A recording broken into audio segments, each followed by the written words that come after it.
Hey guys, welcome to the channel today. Got another golf ball review for you. Today we are coming in hot with the Mizuno RB566V. What a mouthful.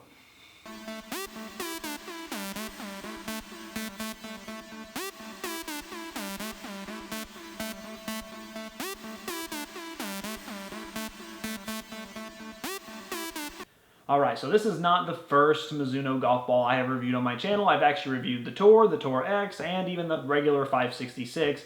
The regular 566, excuse me, is the two-piece golf ball, more your beginner, you know, in that $20, $25 a dozen range. And then, of course, the Pro is going to be your more Tour line. You got the Tour X. And then this one actually is the one that bridges the gap in the middle. So the 566V is also still going to have the ionometer cover, but it's a three-piece, so it's designed to get you a little bit more spin, a little bit more distance, and act kind of like that budget tour ball. So hopefully this golf ball can kind of bridge those gaps.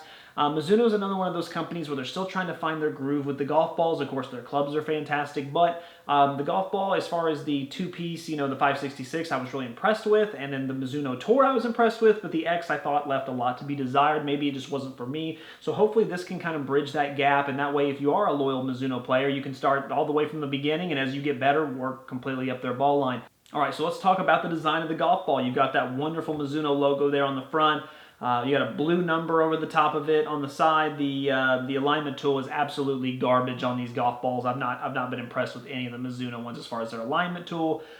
This one especially, just because again you've got the arrows, which is strike one for me, and then two. The thing that really kills me about it is you've got the RB and big logo, and then you've got the 566 that's small, and then you got the V, which is blue.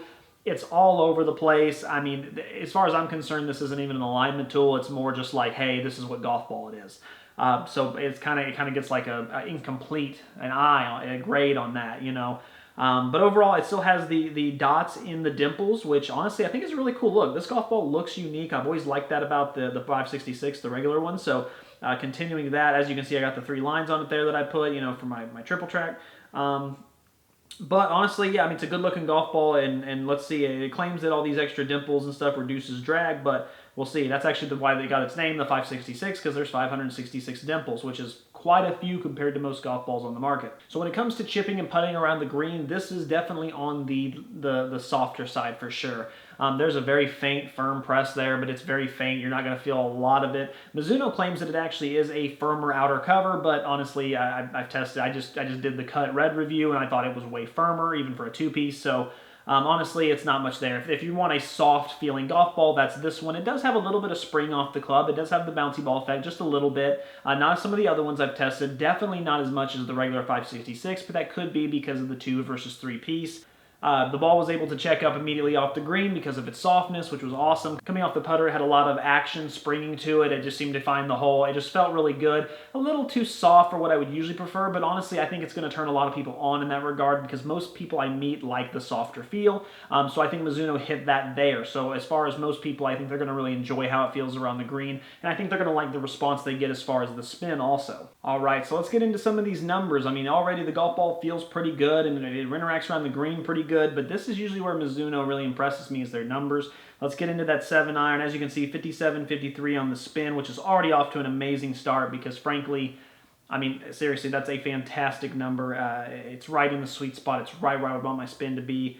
Ball speed, a little bit on the lower side. It's kind of a low to mid. I was a little not impressed with that. But if we look at the distance, though, surprising enough, the distance is actually pretty darn good. So even though I lost some ball speed, the distance was fantastic. The carry was fantastic also. One of the highest balls I'd carry. So that's kind of to show you that ball speed doesn't always play that role. It also matters about launch angle and stuff. Let's get into the 5.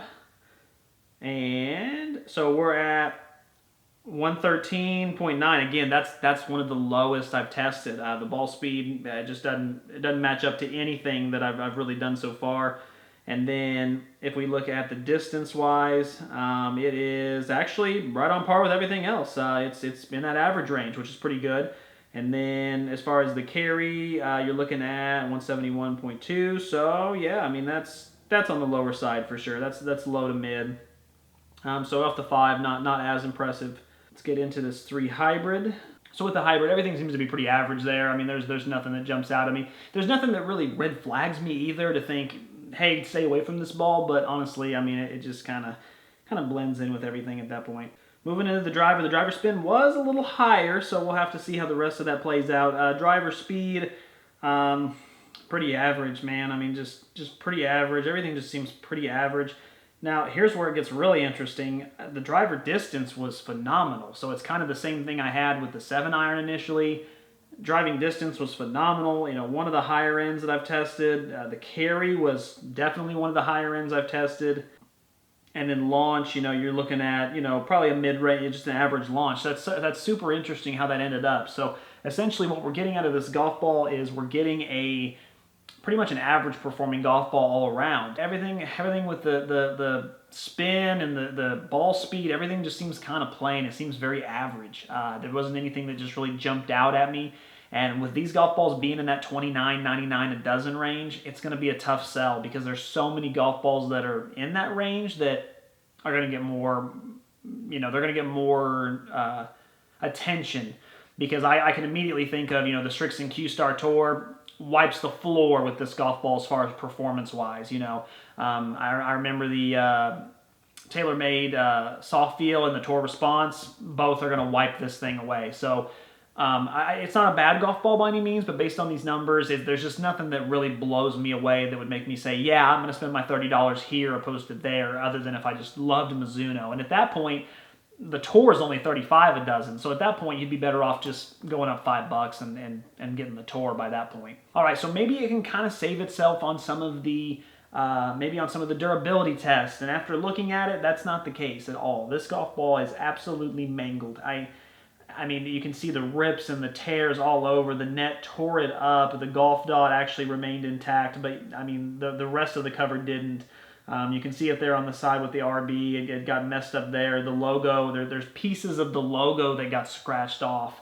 Honestly, just not a very good test at all. I would rate it probably a 2 out of 5, you know, maybe even a 1.5 out of 5. It's a very abysmal effort. Even the number on top there is pretty much gone. So, I mean, that is a rough golf ball for sure. All right, so this is kind of always the hardest part. I mean, as a guy that loves Mizuno and just bought new Mizuno clubs and loves playing with the 566, loves playing with the Tour, this is always the hardest part of the job, but I can't give this ball really much of a recommendation, unfortunately, just because it's kind of average, and with that price point, it just kind of blends in.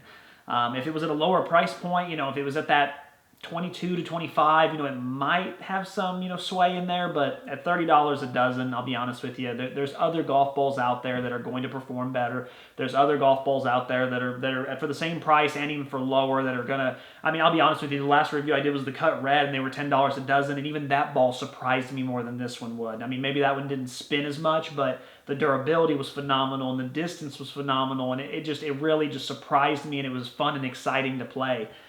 This one just kind of is average, you know, it's just your average Joe. So I can't recommend it really to anybody. There's a lot of competition out there. Yeah, I currently am using it just because I bought the whole Mizuno set. I bought Mizuno golf balls, so I'll be playing them for a while. But as far as if you're looking for something that's really going to improve your game and give you a boost, I don't think it's going to be with this one. Guys, as always, keep watching and keep saving. I appreciate you being here, and until next time.